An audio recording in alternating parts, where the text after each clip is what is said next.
Everything that was done the way it was told I was to be done. It was done pretty much on schedule when it was going to be done, and when I had a problem, it was taken care of in a timely manner. My name is Dr. Philip Palmer. I'm a veterinarian here at Palmer Animal Hospital. We see mainly dogs and cats here, all small animal. I have 4 other doctors that work for me, and one of your salesmen, Brian Foltz, came in. Brian came in at the right time. I was looking for, right then, tax savings for 2017, and then I started looking at solar.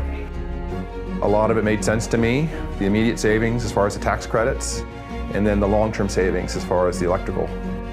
Well, initially, as I mentioned, it was the tax savings in the first year was the big thing.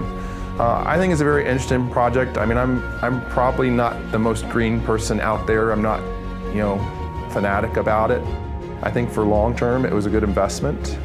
And like I said, the first 2 years, the tax benefits are very good.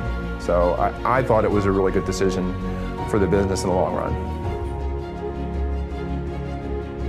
Well, I've been really impressed with Paradise from the start. I think they are good at what they do, and I think they do take care of their customers.